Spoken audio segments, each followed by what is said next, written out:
Hi, everyone. Welcome back. I'm Janine Bolin with the Authorpreneurs HQ and also the Authorpreneurial Summit. And today I have with you, this is, we reach out to our heroes and we ask our heroes, hey, will you be kind enough? Will you come and chat at my summit? And my coach, Tom Morkes, did. And he said, yes, he would help me. Not only that, he's a veteran-owned company. So, hoorah, I get very excited about having veterans on my show with my dad being in the Navy and running around behind him 90% of my life. But anyway, welcome to the show, Tom. It's wonderful to have you. Thank you, Janine. It's great to be here. Now, Tom is one of these people who's many levels above me when it comes to running events and being able to make lots of money at them. And so we're going to talk a little bit about that. But before we move into the events, I just have to share with you this guy's website. Okay. This guy is truly pro when it comes to what you need to have on your website, how it works. And the thing that I love about it is this is it, ladies and gentlemen, this is the front home page. It's in your face. It's your downloadable, get your free copy. By the way, do this, go to tommorkes.com, get this free downloadable. You want it. And then I like to go to his blog. And what's interesting about his blog is he has amazing things about what happens for creatives as well as what's happening to him. Lately, in his most recent newsletter, he was talking about the ever disappearing blog. You must update. There is no such thing as evergreen. So talk to us a little bit, Tom, about what's happening with you currently with all the new tech. Yeah. Yeah, well, thank you. No, it's fun topic for me because I've kind of let my blog go dormant over the last year or two, kind of focusing on other projects. But I kind of going back in time, I started blogging in like 2012 or started my website, tommorkes.com in 2012, 2013, started a podcast around 2013 as well. That's when I left the military and went full time into this blogging thing. And the whole premise was I was like, I'm going to give myself 12 months to see if I can figure it out. And if not, I'm going to come back and just get a job, And I was like, well, if I fail, then so be it. And that is what it is. So yeah, I took a year. When I got out of the military in 2013, I got married. My wife and I, we did a kind of traveled around the world for a year, kind of vagabonding while I was like doing this blogging thing, whatever that was. And blogging at the time, like blogging had a certain energy at that time, I will say. Yes, it did. Yeah. And it doesn't quite have that anymore, which is such a bummer in my opinion. Like I remember all the great, all the commenting that would happen on blogs and how bloggers would blog about other bloggers. And I guess you could say that maybe that's how it's done in like things like YouTube and these other spaces, like kind of channel specific Instagram, but I'm not really on those. We could talk about social media later, but that was kind of so I did that. Everything. So everything stemmed from that blog, my publishing company, the books I wrote and published, and then all the other things that turned into, like marketing people's books. And then that led to marketing people's events and marketing people's product launches and et cetera, et cetera. And then so I've just kind of been doing random things, it feels like, for like the last 10 years, but in the last 5 or so, actually kind of codifying that into a couple kind of unique businesses. But basically, long story short, now we're here, 2023, tommorkes.com. It's like my last blog post, I don't know, it was like, before this last one I just published was like a year ago or something. I think my last email was like a year ago. So talk about letting a list go dormant, right? Don't you hear that all the time? Like I do actually. So I'm like, and I'm an email marketer. Like that's what I do. At other company, we built a list of like, 50,000, we're just shy of 50,000 now. Customer list driven, like it's very direct response marketing style, emails and whatnot. But like, cause I just put all my effort into that, let my existing blog and newsletter just go dormant. And that's what I was updating people on. Cause I was like, I was telling my wife, I was like, I'm going to either nuke this and delete it all and like get rid of Tom Morkes on the internet. Or I gotta put some life into this. So I was like, I'm going to attempt to put some life into it, do some emails, see if I get any response. I will say that was really cool. Like I got so many unsubscribes. It looks like my email list just disappeared, but I got like over 200, I think. Definitely over 200 responses to that first email back after a year. So 200 responses and way more than 200 unsubscribes. I don't know, like 300 or more or whatever. So it's like that hurts, right? It feels like Right. it hurts, but it doesn't Hmm. matter. I wasn't doing anything with it anyway. It's an arbitrary metric. Hmm. What do they call that? A vanity metric, Hmm. like likes or followers on a platform. Really, it's like, what do you do with that? So for me, it was like coming back into this. So I'm trying to get into the realm and the zone of writing Hmm. again. I used to write like 3 blogs a week when I was just getting started. I'd be writing those newsletters every week. I was guest posting. I was like in the zone.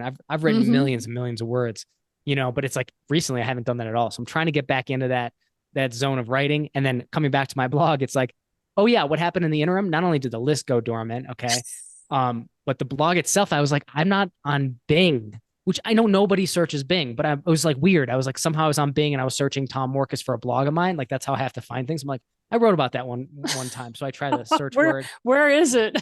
Yeah. And nothing showed up. And then I go back to it and then I find out, oh, my traffic, my organic traffic, Google, I was still showing up, but strangely as well. So just this whole can of worms was unraveled here. So now I'm going back into and getting serious about SEO and fixing all these broken things on my site, fixing all these broken links, like cleaning this mess up. And I'm going to be paying somebody to do it. So all of a sudden that's thousands of dollars out of pocket to do this. But I'm like, no, if it's worth it, it's worth it, or I at least got to attempt to make it worthwhile. Otherwise I will nuke it, so, but that's where we're at. So you came into that journey, I think, recently. So that's where I'm Yes, I at. did. Yes, I did. I have been working with Tom probably for the last 2 years, Mhm. and he was working with me as I was building up to the summit because I had to build workshops and I was trying to get Yep. my list rolling. And my list is only, just to let everybody know, true transparency here, I only have 1,400 people. Okay, so I don't have what's called a big list. However, I am able to support myself with my list. Okay, Yep. and a small part-time job. So just to let everybody know, it's an amalgamation of stuff together. And like you were talking about vanity metrics, a lot of people get into Instagram and get the likes and have that influencer mentality, and that's just not appropriate for authors. So talk to us a little bit about what you've learned, which is voluminous. I know I'm taking this huge thing, but Yeah. talk to us a little bit about emails and just building your list and why that was important to you when you were doing your blog. Yeah, well, email is still personal. It's personal. People still go into their email inbox and it's like it's for them. Like Mhm. the only things coming into your inbox are things you allowed expressly. And if they didn't, what do we call that? We call that spam, and we can delete and block it. That's not what it is on social media platforms. That's just called your feed. It's Mhm. like feed. Think about that word. That's a funny word to call it. But like that's what it's like. That doesn't make any sense. And you can't Mhm. mark it spam and you can't Mhm. stop it. So the email inbox is still the most personal thing. Maybe outside of like a physical mailbox. I don't know. It's pretty equivalent. Yeah, direct So it's, mail works for me. I yeah, have 1,000 exactly. people on my mailing list that I Yes. send cards to, and Yes. that's another wonderful platform. But everybody has their own. Mhm. Exactly. And so email is like the lazy form of direct response Right, mail waves and right. stuff like that. So it works for me because that's kind of where I prefer. I'm like, I'm gonna do the lazier option here if it kind of helps me get the same result. So for me, it's like that's the best mode because it's personal. Um, it's focused, so people aren't distracted by a million other things. Mhm. The inbox is designed to be read. And Mhm. when people go in, that's the mindset they have. It's not like you go into Instagram. It's designed to be swiped. It's like so many people spend so much time on these platforms and even things like LinkedIn. And I have clients that use it. I'm like, listen, I try not to be negative Mhm. on these things because everybody's got their thing and everybody's got a means or a mode or a motive for using these platforms. And some people are good at it. Like they're good at the social media thing. I've never I've never been good at that. Um, and then secondly, I've never seen the return on it. Like, and I've worked with a lot of partners. So if we want to talk about launches in a minute too, like I think about, even though I haven't built any much of an audience, so it's like you could say, well, I don't have experience actually building an audience of these social media platforms. The reality is when I've worked with partners who have built up like hundreds of thousands, or I think in some cases we worked with people who had millions of subscribers on things like Twitter and whatnot, and they'll do like a plug or a post about one of our books or our campaigns. It's like a less than 1%. It's like a 1% of 1% conversion rate. So you got a million followers, but what is that? What's a 1% of 1%? I'd rather have 1,000 people on an email list who care, Right. and that's way more lucrative. Case in point, bringing this thing back to life. I've gotten coaching clients out of it. Mhm. I've gotten so many good words, which is just another feedback loop that's useful for me and for all Mhm. of us, I think, to hear positive things from people that we've worked with in the past or who are happy to hear from us. Like that's nice.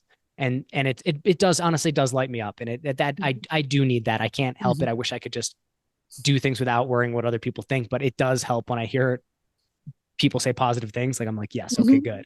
Welcome And to then I've being got human on right, planet right. Earth, So there you Tom. go. I have to turn it off though a lot of times in this online world, like just switch Right. it off. Because otherwise you get into too much comparison. But Hmm. the point is, so with that, I just got an email. I'm gonna write. I think my next email is gonna be about this one that I just got in my inbox today from a random client of mine from back in like 2016, a coaching client who's in one of my mastermind programs, talking about like the progress he's made since then. Again, I think because he was on my list. Mm. And so I've had people on my list since 2012, 2013. I still get emails from those people. Like I don't know if I'm on a single list for 10 years. So I'm like, I'm very grateful for that. You're But it right. goes to show you that um here's the other thing. So I've gotten clients out of this as well, even though people are like unsubscribing in hordes, which is great because I that's what I want. I want to reduce it. That's not your And only people. exactly. And I'm a different person now than I was 10 years ago. Obviously, those who have stuck around appreciate that about me. And things that I'm doing now are different than what they were. And so people who are still along for the ride probably enjoy that part of it as well. The point is, I realize that I'm going in not a different direction, but it is a different thing that I'm doing now. Hmm. So with that being said, though, I've landed some clients now out of this, just sending these emails, even though it's been dormant, and produce some serious um, results. Like, Hmm. and I would not have gotten that on social media. Nobody would have Hmm. seen my post on social media. Nobody would have cared. But when it comes to email, everybody gets it. Everybody reads it. And I got personal responses out of it. And so it just it's a reminder to me. And I guess if I were to share that lesson with other people, it's like, man, I don't think there's anything that beats email Hmm. in terms of direct response. Because Hmm. or in terms of the like obviously in the mailbox people open, Hmm. but people don't really correspond via mail back and forth. Correct. Right. And it's faster with email. Yes, and email people, you get that Right. rapid engagement from people.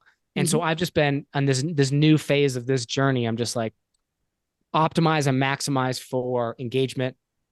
Try to be real. I got to do it my way because otherwise I just get burnt out. I mean, I got burnt out on it before. I got disenchanted with it. When you do too much marketing, you get disenchanted with marketing. Yes, you Um, do. yeah, and I all these agree. things. So I was like, I had to take a break from it anyway. And it's like now I'm coming back to it. I'm just being real. I'm talking Hmm. about how I got banned off of Instagram just for logging into my account. Like Right. I'm just I that's another still laugh at that post. Sorry, that was yeah. hysterical. So I'm just sharing kind of the random Hmm. things that are happening now and trying to keep it still useful, but just be more myself. Not really come at it with like I got to be selling this thing or Hmm. that thing. Not that I ever have, but that's where I think there's a lot of power in blogging. Is if you can keep up the pace with that and you can kind of like just be consistent. I know that's ironic coming from me. But even if you're not, the cool part is like if people are on there and they've been following for a while, Hmm. I mean, case in point, some people will respond. And the Hmm. cool part is I don't think I've ever found a more lucrative or more meaningful marketing or sales channel, period, in Right. everything I've done. And authors hear this all the time. Email, email, email. And then they get distracted by now you got to go on social media. Now we're doing a book launch. Now you need to create a Facebook group, a LinkedIn group. You need to get on Instagram. They're pulled into all of these things. And thank you so much for talking about social media because I have a team of 4 people that do nothing but social media for me. Mhm. And I have tracked it over the last 2 years to see what income level did we get. And I would say it was only 8% of my income comes from the social media, but the amount of money I have invested in social media is not worth the ROI or the Yep. return on the investment. So we're going to be pulling back after this summit.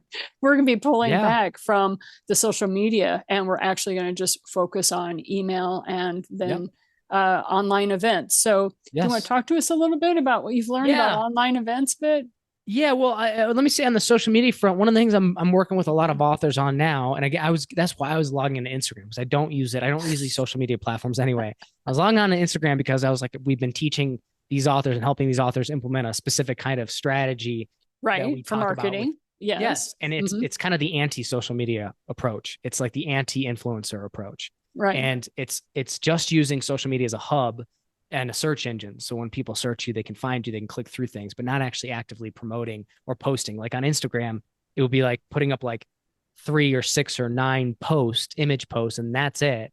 And it Mm-hmm. just links to your book, who you are, what you do, how people can get in touch with you, other Bravo. offers. That's it. Mm-hmm. And then if they want to do active engagement on the platforms, they're just doing the reels or the live stuff. And Right. that's it. That's the Mm-hmm. strategy. And then all that other time you would have been spending like putting all this effort into a post that gets like 3 hearts or 3 thumbs up. And it's like, what's the point again? Yeah. Hello. And that Is there doesn't even get anybody in, out there? that doesn't even organically get into anybody's feed because you have to Right. pay to play. So it's all Yeah. this, so it's like reduce that and then turn that in a hub that brings them back to meaningful lead magnets or meaningful products or offers or just meaningful content to your site, your hub, your Mm-hmm. website, and ultimately get them on your list for those people who care enough and want Mm-hmm. it. And then that's the most meaningful, and that's going to be the most lucrative. So we've been doing this with authors. I was like, oh, I gotta practice what I preach. I'm gonna log into Instagram. I'm gonna do this, but no, I'm banned, so I can't. But we have authors. I will definitely, I'll see if I can get examples and show you. But it's cool because the results are already in. Like we're Mm-hmm. already seeing it. And it's Mm-hmm. like now all of a sudden, all that time on target you had for social media doesn't have to be spent there. It can be spent on meaningful activities that actually grow the business, like events. Mm-hmm. So if you want to talk events, listen, That's where the money, see, the yeah, big thing that I like to tell authors is if you're doing stuff and it's not bringing in cash, if it is yeah, not bringing in money to your business, then you need to stop doing these things. So that's why I was talking to you a little bit about the social yeah, media. If it's actively bringing in leads or something, that's fine. yep, But as soon as the cash flow stops, and so that's what I like about yeah, what you were describing on the yes. events. Yeah. Yeah. So, and that's the thing. So it's like, yeah. And that, again, and social media, it's nothing, there's nothing evergreen about social media. Like it's so fleeting. You put it out Right. there, it's gone instantly. So Mm-hmm. like, listen, if you're going to be hustling, yeah, hustle on the things that bring in leads and sales like immediately. And then you can actually grow your business on. So events, we've done a lot of events. I've done a lot of events. I've run many summits. I've done workshops. I've done webinars. Um, I did my first 3-day virtual conference event back in April. I'm probably happy to share figures on that to a degree. But it did well. It was profitable. I know Mm-hmm. a lot of those aren't. But Right. that was We've also discussed, exhausting. we Yeah. were talking about that in the green room, and I was kind of railing at Tom about, oh, and the reason I'm doing the summit is because, and I was talking about how these people said they had made $4 million on an event, but their burn rate, how much money did they spend on that event? 5 million. Right. Hello, this is not profitable. And so Yep. that's one of the things, that's why I had to bring Tom on, because Yep. believe it or not, he's profitable with his business model. Yeah. So thank you. Exactly. Yeah, for sure. So yeah, the point is, and it's funny because that was always right from the get-go when it came to like marketing my own stuff or when I started to get some like clients early on and kind of and I started the publishing company. The whole premise, my publishing company, Insurgent Publishing, it's kind of in the name. It's like the insurgent. It's like, it's finding that way through. And and I always saw that the best opportunity was through like other people's lists and other people's audiences. There's people who've built audiences and built lists and they have a connection to those people. Why would I go and try to be a social media influencer myself when it would be easier for me to just connect with other people Mm-hmm. who do that for a living and then provide them what they need, which is content Mm-hmm. and meaningful content and useful things for their audience. Like if I can make them look awesome in front of their audience, then everybody wins. And Mm-hmm. so I've always had a mindset of like a win-win-win thing. So it's always kind of been partner driven for me, which you could talk about. We can talk about affiliates, influencer marketing, whatever. But like partnership kind of driven, and serving the end user, the end reader, the end customer, whatever it is, right? That's always been my mindset and the model that I approach things. So events are a natural segue into this. That if I'm running a virtual event or virtual summit, Mm-hmm. easy to bring. It's the value proposition is built in for the partner. They get to be edified and lifted up by being Mm-hmm. interviewed. They can share that with their audience. Everybody wins in Mm-hmm. such a scenario. And if it's done well, then everybody really does win. Like obviously Mm-hmm. there's lots of events that are pretty lame. I think a lot of people don't run events well from either a partner manager side or even a content side. When I did my summit, I was like driven by like, this needs to be content I would actually use. And then I built it out and then I invited specific speakers for specific pieces of content. It wasn't just like, hey, everybody come speak at this thing, which I understand that's some people's strategies, but like that doesn't work a lot.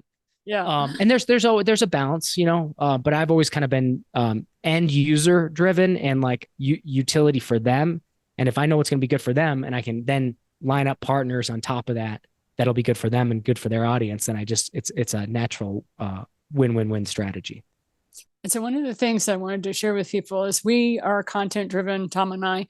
And so one of the things that came out in some of the coaching sessions was people would say, well, I can't do an event, I don't have time, or they were caregiving and had small children as well as older people living with them.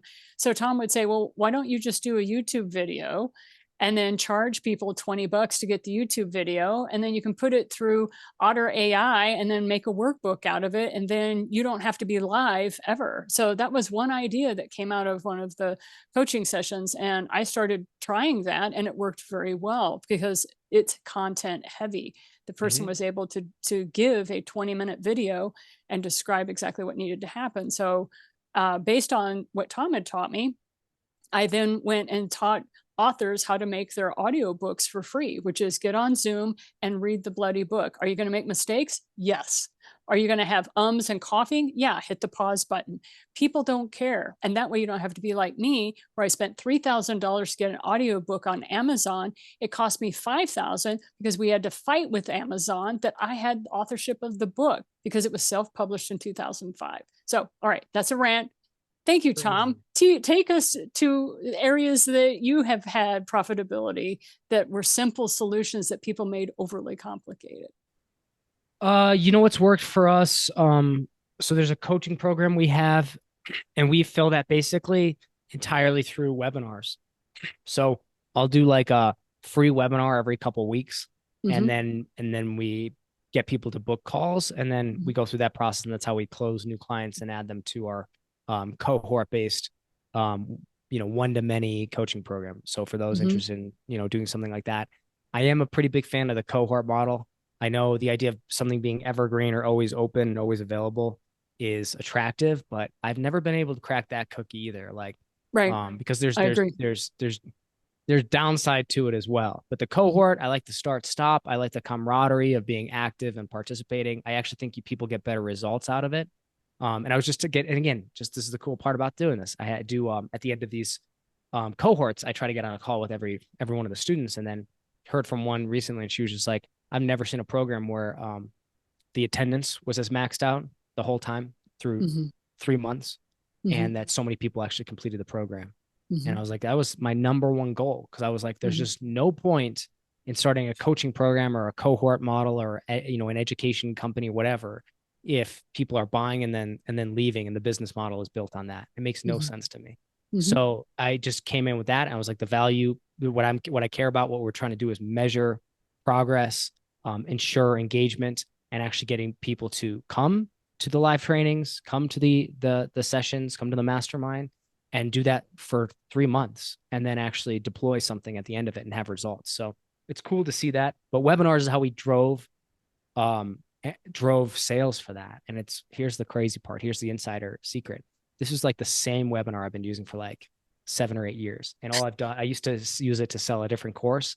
I just remixed it and remastered it, and and updated the content, but the guts of it, the structure is the exact same. And just some of the content and some of the offer has been tweaked. And that's really it.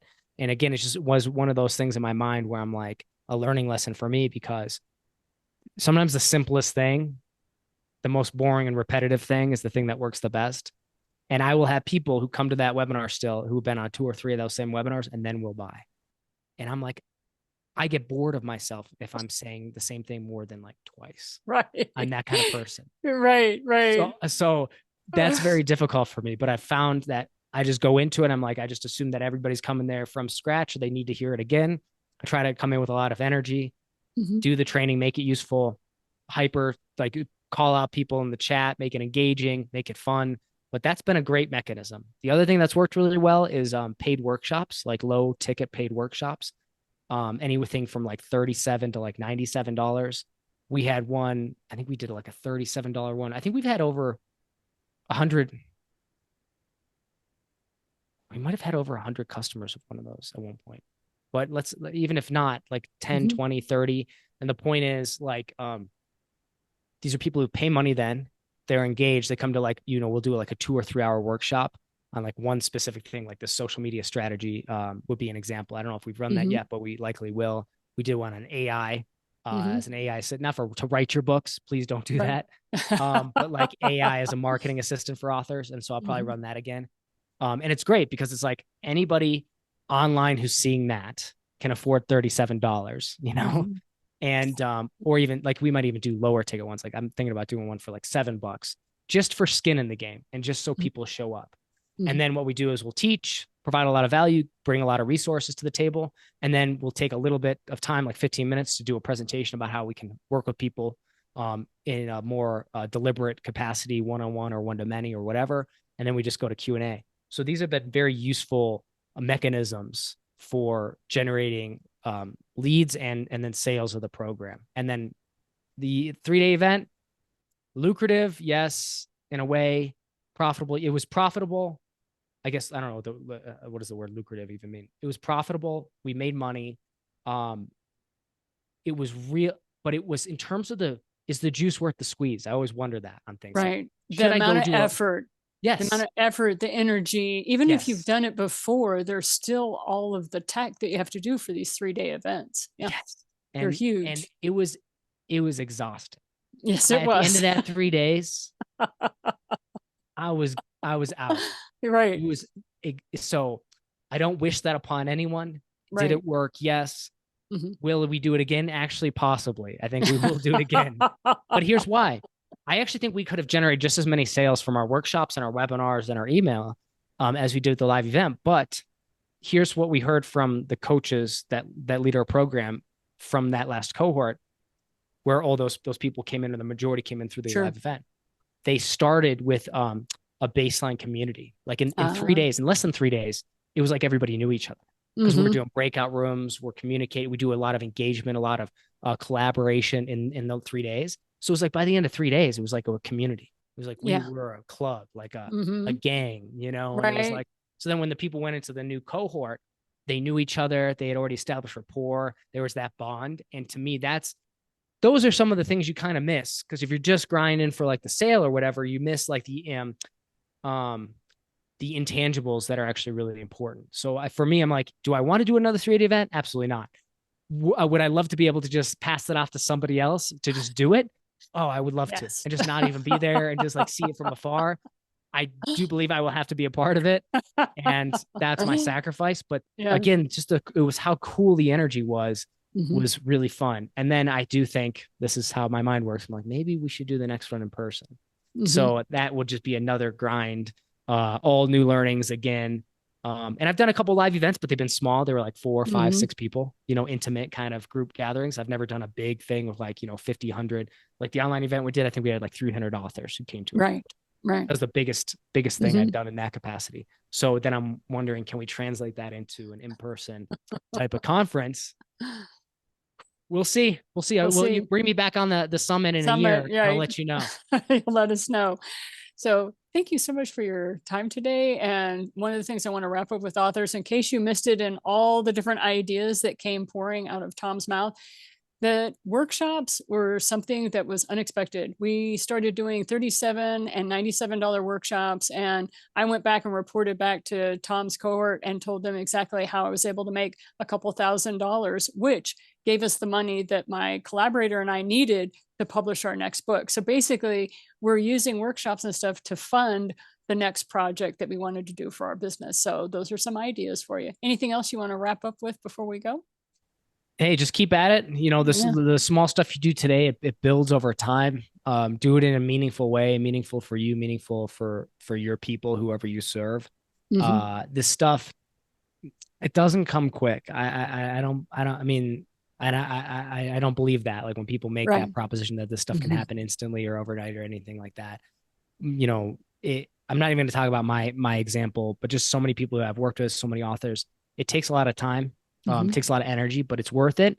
If the books you're writing are worth it to you, if what you're doing is worth it to you, but just little small baby steps each time because you don't know what invisible doors will open across time, like in the next 2, 3 years that will come from the stuff you're doing now. That seems silly, but I'm just telling you, case in point, I got an email today from a guy I worked with in 2016. And it's just kind of cool how the world works that way. You don't know when you're going to get that feedback and when that's going to come to you. So you just got to kind of keep putting it out there. So keep trucking. And then how do people get a hold of you if they want coaching from you? Just go to tommorkes.com. That's TOMMORKES.com. Yeah, as we pointed out, Janine, you can't help but miss it. There's a book right there for the taken. Just go ahead and download that, and you will get lots of emails from me now. Right. And he'll actually respond to you. It was amazing. Yeah. I signed up, I got 1 or 2 emails, and I didn't hear from Tom for over a year. And then he started to come back in my inbox. I'm like, hey, great to see you. You want to join me for a summit? And he said, yes. So thank you for being here. Awesome. All right. We'll talk to you soon. And this is Janine Boland with the Authorpreneur Summit, as well as Authorpreneurs HQ. So definitely stick around with us, and we will help you increase that cash flow. Take care.